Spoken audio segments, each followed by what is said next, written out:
Okay, question number 101, question number 101 क्या है हमारा? Question number 101, the IETF standard document are called IETF standard document are called IETF क्या है? IETF का full form होता है इंटरनेट इंजीनियरिंग टास्क फोर्स। ठीक है, क्या है? एक यह है क्या? एक ओपन स्टैंडर्ड ऑर्गेनाइजेशन है। ठीक है, ऑर्गेनाइजेशन है। ठीक है, इंटरनेट इंजीनियरिंग टास्क फोर्स एक ओपन स्टैंडर्ड ऑर्गेनाइजेशन है जो कि आपके इंटरनेट के प्रोटोकॉल्स को डेवलप करने में और प्रमोट करती है। इंटरनेट के प्रोटोकॉल्स को, जो भी बने हुए प्रोटोकॉल्स हैं, जैसे फॉर एग्जांपल TCP/IP, उनको क्या करती है? डेवलप करने में अपना योगदान देती है और उसे प्रमोट करती है। ठीक है, इनके द्वारा बनाया गया हुआ एक फॉर्मल डॉक्यूमेंट है। उस डॉक्यूमेंट को हम लोग क्या कहते हैं? RFC।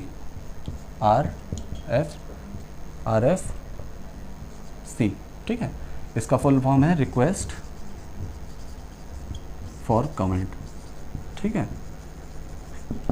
इनके द्वारा बनाया गया हुआ एक फॉर्मल डॉक्यूमेंट है जिसको हम लोग कहते हैं RFC, जिसका फुल फॉर्म है रिक्वेस्ट फॉर कमेंट। ठीक है, एक छोटा सा क्वेश्चन है आपका, जनरल नॉलेज क्वेश्चन है। आपका ID भी नहीं होगा। ठीक है, आपका क्या है? RCF, ये भी नहीं होगा। आंसर होगा आपका RFC, रिक्वेस्ट फॉर कमेंट। ठीक है, नन ऑफ अबव नहीं होगा। तो आपका ऑप्शन क्या है? ऑप्शन है A। आपका ऑप्शन A करेक्ट है। चलिए चलते हैं next question, question number 102। Okay, question number 102 क्या बोल रहा है हमारा? The maximum number of nodes in a binary tree of level K, K is greater than equals to 1 is. आपसे पूछा जा रहा है कि maximum number of nodes in a binary tree, हमें मैक्सिमम नंबर ऑफ नोड्स बताना है एक बाइनरी ट्री में। ठीक है, ऑफ लेवल K, और K की वैल्यू इक्वल्स टू 1 दी गई है या उससे ग्रेटर दी गई है। Okay, maximum number of nodes in binary tree बताना है। आपके ऑप्शंस क्या क्या हैं? ऑप्शन है A 2 K plus 1। Option B क्या है? ऑप्शन B है 2 K माइनस 1। ऑप्शन C क्या है? 2 K माइनस 1। ऑप्शन D क्या है? 2 K माइनस 1। ठीक है, अब देखिए आपसे बोल दिया गया है कि K की वैल्यू ग्रेटर है या इक्वल्स टू है किसके? 1 के। K की वैल्यू ग्रेटर है या इक्वल्स टू है 1 के। ठीक, तो आप हमें एक बात बताइए, एक बाइनरी ट्री बनाइए जिसका हाइट है मान लीजिए 1। अगर K की वैल्यू 1 है तो कितने होंगे? K की वैल्यू अगर हाइट 1 पे है तो एक ही नोड होगा। ओके, अगर K की वैल्यू 2 है, K की वैल्यू 2 है तो मैक्सिमम नोड्स कितने हो सकते हैं? फॉर एग्जांपल मान लीजिए ये है हाइट 1 नोड, ठीक है, 2 3, यानी कि अगर K हाइट कितनी होती है 2, और जब K की हाइट 1 होती है तो नोड कितना बनता है? 1, और K की हाइट जब 2 होती है तो नोड कितना बनता है? 3। ठीक है, और जब K की हाइट कितनी होती है? 3, तो कितने मैक्सिमम नोड्स बन जाएंगे? 1 2 3, 1 2 3, 1 2 3। टोटल काउंट करिए 1 2 3 4 5 6 7, यानी कि 7। ठीक है, यानी कि K की हाइट जब 1 होती है तो नोड कितना बनता है? 1। K की हाइट 2 होती है तो नोड कितना बनता है? 3। K की हाइट जब 3 होती है, K की वैल्यू अगर 3 होती है यानी 3, तो कितना हाइट होता है? कितने नोड्स होते हैं? 7। ठीक है, अब देखिए, अब आप पुट करके देख लीजिए कौन इसे सेटिस्फाई कर रहा है। इससे कौन सेटिस्फाई कर रहा है? अगर मैं 1 लूँ और ऑप्शन A लूँ, K की वैल्यू अगर 1 में रखूँ, K की वैल्यू अगर मैं 1 में रखूँ तो नोड कितने आने चाहिए? 1, 2 to the power 1, 2 + 1 3। नहीं आ रहा है ना, यानी कि ये ऑप्शन नहीं है। ठीक है, 1 आना चाहिए था, नहीं आया। ठीक है, अब चलिए दूसरा ऑप्शन चेक करते हैं। K की वैल्यू 1 रखूँ तो 1 नोड आना चाहिए। K की वैल्यू 1 रखा, 2 to the power 1 - 1 0, 2 to the power 0, यानी कि कितनी वैल्यू आई? 1। ओके, एक ग्राफ के लिए तो चलिए हो गया ये। चलिए दूसरे के लिए देखते हैं। K की वैल्यू 2, K की वैल्यू जब मैं 2 रखता हूँ, K की वैल्यू जब मैं 2 रखता हूँ तो कितना आएगा? 2 - 1 यानी कि 1, 2 - 1 यानी कि 1, 2 to the power 1 यानी कि 2 नोड्स। आने कितने चाहिए? 3। आ कितना रहा है? 2, यानी कि ये भी सेटिस्फाई नहीं कर रहा। तीनों के लिए सेटिस्फाई होना चाहिए, वही होगा हमारा ऑप्शन।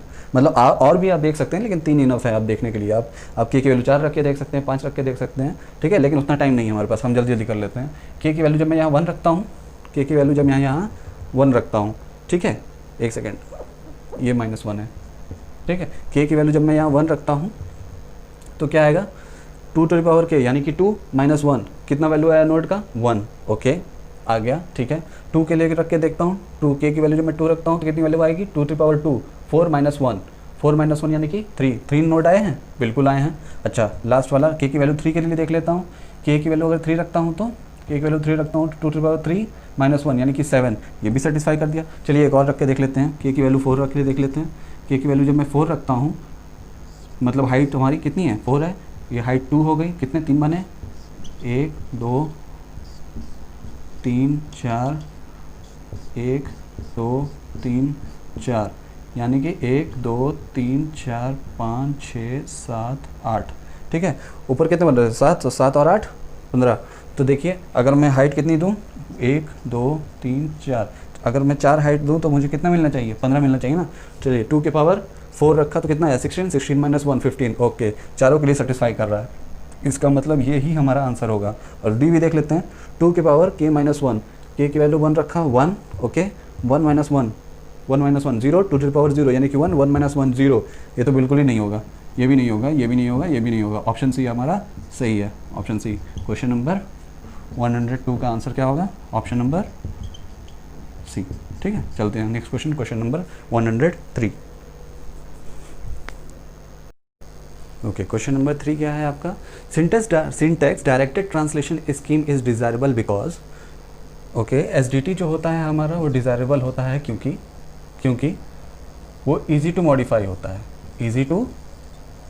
इजी टू मॉडिफाई होता है, ठीक है, उसके अंदर मॉडिफिकेशन आसानी से हो जाती है, इसीलिए एसडीटी हमारा डिज़ायरेबल होता है, इजी टू मॉडिफाई, ठीक है। आपका पहला ऑप्शन सिंटेक्स है, नहीं फॉर्मेट्स पे डिपेंड नहीं करता है, सिंटेक्स का मतलब होता है स्ट्रक्चर फॉर्मेट, उस पर बेस्ड नहीं होता है, ठीक है। सीक्वेंस ऑफ स्ट्रीम्स होते हैं, ठीक है, उनमें क्या होता है, अटैच करते हैं हम लोग, सीक्वेंस ऑफ एक्शन अटैच करते हैं, हर सीक्वेंस ऑफ स्ट्रीम के साथ सीक्वेंस ऑफ एक्शन अटैच किया जाता है, ठीक है, तो और वो ईजिली मॉडिफाई हो जाता है, जिससे वो ईजिली मॉडिफाई हो जाता है, ओके। तो सिंटेक्स नहीं होगा। सेकंड क्या है कि इट्स डिस्क्रिप्शन और is independent of any implementation, no, any implementation के लिए नहीं, ऐसा नहीं होता है। डिस्क्रिप्शन जो होता है is independent of any implementation, नहीं, ये गलत है। खाली आपका ऑप्शन बी इज़ करेक्ट, ठीक है, option B is correct, easy to modify, ठीक है। चलते हैं क्वेश्चन नंबर 104 पे। Okay, question number 104, what is described by the mean of DFD.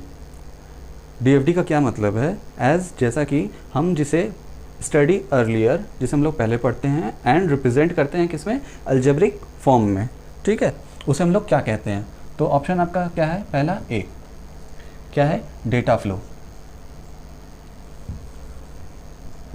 Data flow actually इसका फुल फॉर्म होता है डीएफडी का, डेटा फ्लो डायग्राम, ठीक है, यही कहते हैं हम लोग उसे, जिसे हम लोग पढ़ के क्या कहते हैं, अलजेब्रिक फॉर्म में रिप्रेजेंट करते हैं, उसका फुल फॉर्म ही हमारा आंसर है, डेटा फ्लो डायग्राम कहते हैं हम लोग उसे, ठीक है। स्टडी करने के बाद उसे अलजेब्रिक फॉर्म में रिप्रेजेंट करना डेटा फ्लो डायग्राम कहते हैं, ठीक है। अच्छा, ऑप्शन बी आपका है क्या, डेटा स्टोरेज। डेटा स्टोरेज आपका रिलेट करता है स्टोरेज यूनिट से, तो ये तो नहीं होगा, ठीक है। ऑप्शन बी आपका भी नहीं होगा, क्योंकि डेटा स्टोरेज किससे रिलेट करता है, मेमोरी यूनिट से, ठीक है, hard disk, RAM, primary memory, secondary memory, ठीक है। आप समझ रहे होंगे, प्राइमरी मेमोरी यानी कि रैम रोम, सेकेंडरी मेमोरी यानी कि hard disk, pen drive, flash drive, ये सब, ठीक है। तो ये तो नहीं है आपका आंसर। सी क्या है, डेटा स्ट्रक्चर। डेटा स्ट्रक्चर का क्या मतलब हुआ,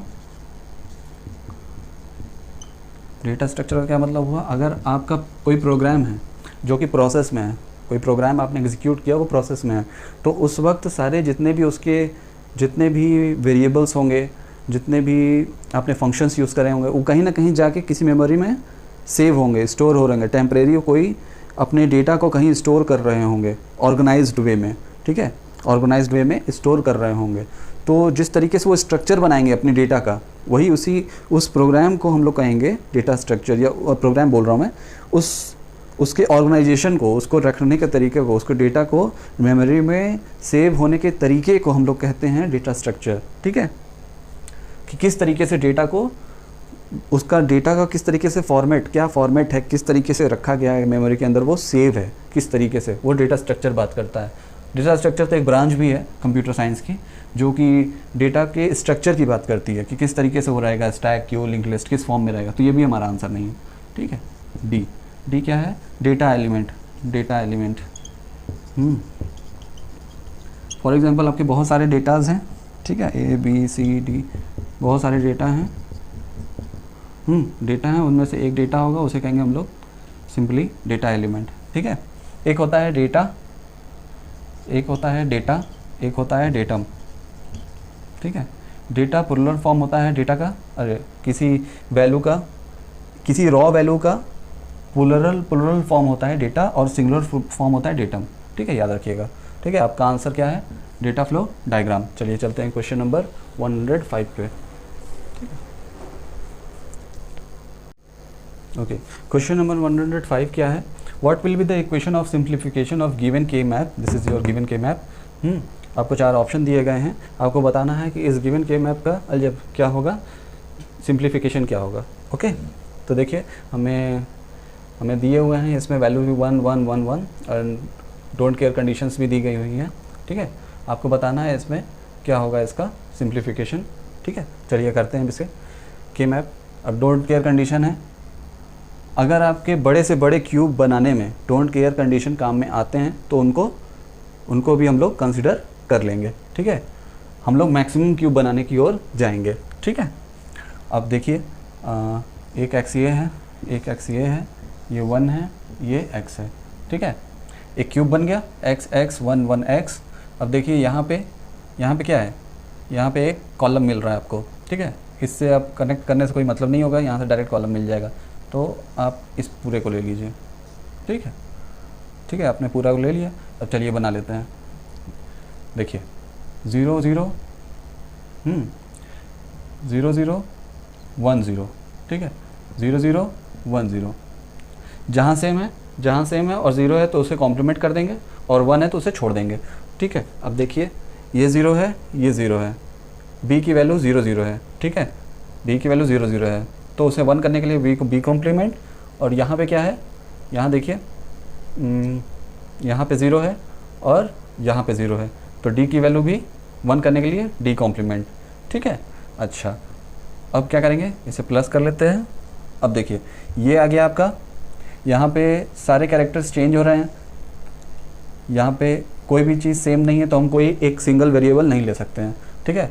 और यहाँ देखिए यहाँ पे 2 वेरिएबल बच जाते हैं इस पूरे कॉलम में, क्या कौन से, c बच जाता है, d बच जाता है, ठीक है। तो c को 1 बनाने के लिए c कॉम्प्लीमेंट कर लेते हैं, c कॉम्प्लीमेंट, और d तो 1 है ही पहले तो d कर लेते हैं। तो आपका आंसर क्या हो जाएगा, b complement d complement plus c complement d complement, ठीक है।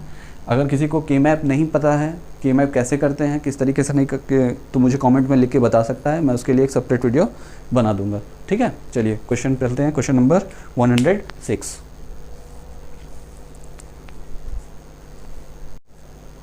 ओके, क्वेश्चन नंबर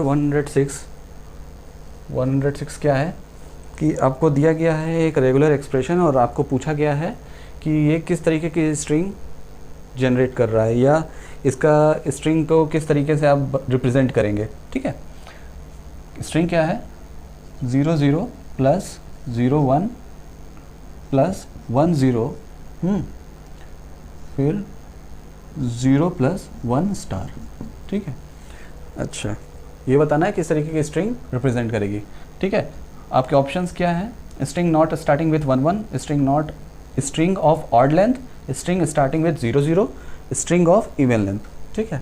अच्छा, तो आप देखिए ये वाला जो आपको रेगुलर एक्सप्रेशन दिया गया है इतना, ठीक है, इसमें देखिए क्या क्या रिप्रेजेंट हो सकता है, या तो 0 0 से स्टार्ट हो, 0 0, और कोई भी स्ट्रिंग हो सकती है यहाँ पे 0 1 1 1 0 0 0 1 0 0 0 0, ठीक है, कुछ भी हो सकता है, लेकिन कहाँ से स्टार्ट होगा, 0 0 से। अच्छा, अगर आप ये लेते हैं, ठीक है, 0 1 0 1 1 1 0 1 0 1 0 1 1 1 0, ठीक है, अगर आप ये लेते हैं तो क्या हो सकता है, 1 0 0 1 0 1 0 1 1 1 0 1 0 1 0, कुछ भी हो सकता है। मतलब कहने का क्या है कि 0 0 से स्टार्ट हो सकती है, और 0 प्लस 1 स्टार कोई भी स्ट्रिंग, मतलब 0 0 से स्टार्ट होगा और उसके बाद कोई भी स्ट्रिंग हो सकती है 0 1 में, ठीक है। और 0 1 से स्टार्ट होगा और 0 0 + 1 स्टार कोई भी स्ट्रिंग, फिर 1 0 0 + 1 स्टार, मतलब अब देखिए 0 0 से स्टार्ट हो रही है, 0 1 से स्टार्ट हो रही है, 1 0 से स्टार्ट हो रही है, ठीक है। अच्छा, अब ऑप्शंस क्या हैं इसमें कि string not starting with 1 1, string of odd length, नहीं ज़रूरी तो नहीं है कि ऑड लेंथ की हो, और string it starts with 0, starts with 0 कहाँ हो रही है, वहाँ 0 0 से भी हो रही है, 0 1 से भी हो रही है, 1 0 से भी हो रही है। स्ट्रिंग ऑफ इवन लेंथ, नहीं खाली इवन लेंथ की कैसे बनेगी, या तो इसको अगर इसे इप्सिलॉन कर दिए और इसे 1 0, तो 1 0 तो इवन लेंथ है, और यहाँ तो बढ़ते ज़्यादा भी हो सकता है, कम भी हो सकता है, एकदम परफेक्ट तो नहीं कह सकते। ऑप्शन ए जो है वो मुझे सही लग रहा है, क्योंकि देखिए आप 0 0 से भी स्टार्ट कर सकते हैं, 0 1 से भी स्टार्ट कर सकते हैं, 1 0 से भी स्टार्ट कर सकते हैं, लेकिन कहीं भी 1 1 से आप स्टार्ट नहीं कर सकते, 1 1 से स्टार्ट आप नहीं कर सकते, उसके बाद कुछ भी कर सकते हैं, लेकिन 1 1 से स्टार्ट नहीं कर सकते। इसका मतलब ऑप्शन ए आपका सही है, ठीक है, ऑप्शन ए इज करेक्ट। चलते हैं क्वेश्चन नंबर 107 पे।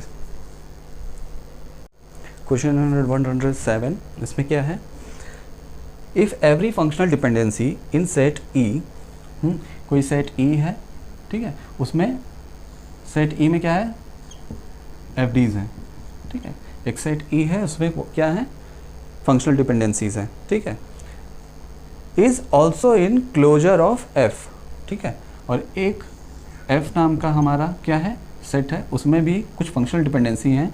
इस एफ सेट का क्या निकालेंगे, क्लोजर, क्लोजर जो निकाल रहे हैं, क्लोजर क्या हुआ, एफ प्लस, एफ प्लस क्या होता है, जितने भी फंक्शनल डिपेंडेंसीज एफ के अंदर हैं उसके अंदर इन्फ्रेंस रूल लगा के जितने भी पॉसिबल फंक्शनल डिपेंडेंसी प्रेजेंट होते हैं वो उन सभी का ये क्या है, सेट है, ठीक है।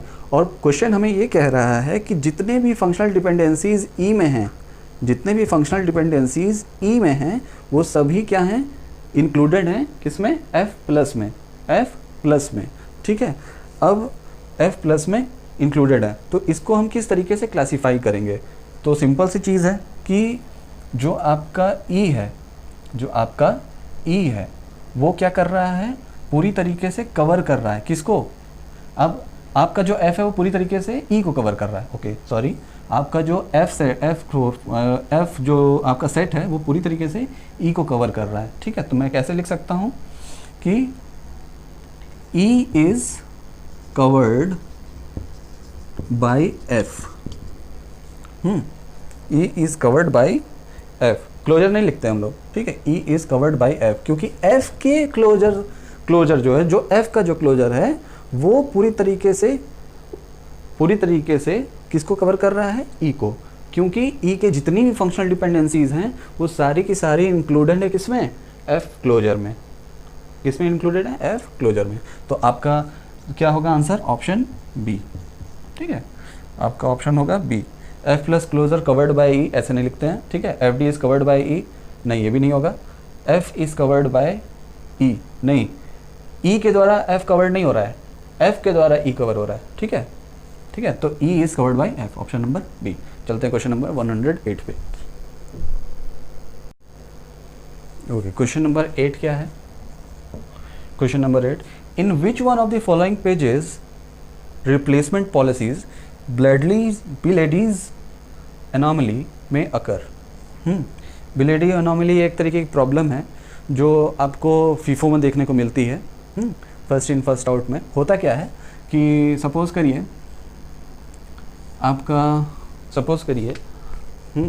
इस पे एक अच्छा सा वीडियो बनना चाहिए, लेकिन मैं छोटे से ही मैं बता दे रहा हूँ अभी फ़िलहाल के लिए।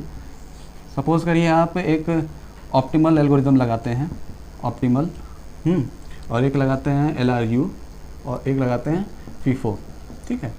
तो जब ऑप्टिमल लगा रहे होते हैं तो मान लीजिए आप यूज़ किए, आप 3 पेज फ्रेम का यूज़ किए, 3 फ्रेम्स का यूज़ किए, ठीक है। तो क्या होगा कि आपका कुछ पेज फॉल्ट भी होंगे, और अगर आप 4 फ्रेम्स का यूज़ कर रहे हैं, ठीक है, 4 फ्रेम्स का यूज़ किए ऑप्टिमल में, तो क्या होगा, जो पेज फॉल्ट होंगे वो 3 में जितने भी आएंगे, मान लीजिए 3 फ्रेम्स का यूज़ करके, फॉर एग्जांपल अगर पेज फॉल्ट आपका आता है 10, अगर वहीं पे अगर ऑप्टिमल एल्गोरिदम में आप 4 फ्रेम लगाते हैं तो क्या ज़रूरी नहीं 10 आएगा पेज फ्रेम, या उससे कम आ सकता है, ठीक है, 9 आ सकता है, 8 आ सकता है, कम आएगा। मतलब मेरे कहने का मतलब ये है कि अगर आप ऑप्टिमल एल्गोरिदम का इस्तेमाल कर रहे हैं और अगर पेज फ्रेम्स इंक्रीज़ करते हैं तो आपके जो पेज फॉल्ट होंगे वो कम हो सकते हैं। आया समझ में? कम हो सकते हैं, ठीक है। LRU में भी कुछ ऐसा ही कंडीशन होगा कि अगर मान लीजिए आप 3 फ्रेम का इस्तेमाल करते हैं तो क्या होगा, और पेज फॉल्ट कितना आता है, अगर मान लीजिए 9 आ जाता है, और अगर आप पेज के साइज़ इंक्रीज़ करके 4 कर देते हैं, मान लीजिए 4 फ्रेम्स का यूज़ कर लिए, 5 फ्रेम का यूज़ कर लिए, तो जो पेज फॉल्ट की जो वैल्यू है वो में भी कम आ सकती है, ज़्यादा कभी नहीं होगी, ठीक है। 9 से 10 नहीं होगी, वो 8 हो सकती है, 7 हो सकती है, ठीक है। आया समझ में? 9 भी हो सकती है, लेकिन ज़रूरी नहीं है कि ज़्यादा हो जाए। लेकिन यही चीज़ अब फीफो में होगा, जब फीफो में होगा, मान लीजिए 3 फ्रेम का इस्तेमाल कर रहे हैं, अगर 4 फ्रेम कर दिए तो अगर यहाँ पे 9 है, अगर यहाँ पे 9 पेज फॉल्ट आए हैं तो ये इन दोनों में तो डिक्रीज़ हो रहा था, ठीक है, इन दोनों में तो डिक्रीज़ हुआ। लेकिन अगर आप यहाँ पे पेज फ्रेम्स अगर इंक्रीज़ करते हैं तो पेज फॉल्ट इंक्रीज़ कर सकते हैं, ठीक है, पेज फॉल्ट इंक्रीज़ कर सकते हैं, ठीक है, घटेंगे नहीं, इंक्रीज़ कर जाएंगे। लेकिन इसका मतलब ये नहीं है कि जो भी प्रॉब्लम आपको दी गई है, कोई भी आपको पेजेस दिए गए हैं बहुत सारे, फॉर एग्जांपल 6, 8, 10, 12, 13, 14, कुछ ऐसे पेज फ्रेम सब में आप करके देख रहे हैं, लेकिन ये ज़रूरी नहीं है कि हर बार ही ऐसा हो, इंक्रीज़ कर जाए। हो सकता है इंक्रीज़ ना भी करे, लेकिन इंक्रीज़ कर जाता है, ठीक है, कुछ केसेस में इंक्रीज़ कर जाता है। तो ये जो इंक्रीज़ कर जा रहा है, इसको ही हम कहते हैं बिलेडी एनॉमली, बिलेडी एनॉमलीज, ठीक है, बिलेडी एनॉमली, ठीक है। तो ये किस में पाया जाता है? ये पाया जाता है आपका फीफो में, ठीक है। और इस तरीके के जो एल्गोरिदम होते हैं जिसमें अगर ज़्यादा फ्रेम्स, हम एक्स्ट्रा फ्रेम जब उसमें इंक्रीज़ करते हैं और जो पेज फॉल्ट जो होता है वो इंक्रीज़ कर जाता है, इस तरीके के जो एल्गोरिदम होते हैं उनको कहते हैं हम लोग स्टैक एल्गोरिदम, ठीक है। चलिए यही था, इसके ऊपर मैं बढ़िया से एक वीडियो बनाऊंगा, स्टैक एल्गोरिदम के बारे में भी बताऊंगा। फिलहाल इसका आंसर यही है, फीफो, क्योंकि बिलेडी जो एनॉमली है वो फीफो में पाया जाता है। क्यों पाया जाता है? क्योंकि पेज फॉल्ट इंक्रीज़ कर जाते हैं, क्योंकि पेज फ्रेम्स जब हम लोग इंक्रीज़ करते हैं, जबकि ऑप्टिमल और LRU में ऐसा नहीं होता है। पेज फ्रेम्स इंक्रीज़ करने पर पेज फॉल्ट जो होते हैं वो डिक्रीज़ हो जाते हैं, ठीक है। क्वेश्चन नंबर 109 पे चलते हैं। क्वेश्चन नंबर 109 क्या है कि consider relational database, okay, functional dependency between 2 attribute A and B is denoted by, अच्छा, कि 2 फंक्शनल डिपेंडेंसी है, 2 एट्रीब्यूट्स हैं, उनको किस तरीके से डिनोट किया जाता है। तो सिंपल है, A टेंड्स टू B, इस तरीके से डिनोट करते हैं। बहुत ही सिंपल क्वेश्चन है ये, ठीक है, बहुत ही सिंपल सा क्वेश्चन है। B डैश A ऐसे नहीं करते हैं, इस तरीके से नहीं करते हैं, ठीक है, गलत है, ठीक है। AB डैश R ये भी गलत है, और ऑप्शन डी भी गलत है, R डैश AB ये भी गलत है, ठीक है। पहला वाला सही है, A टेंड्स टू B, ठीक है। क्वेश्चन नंबर 10 क्या है?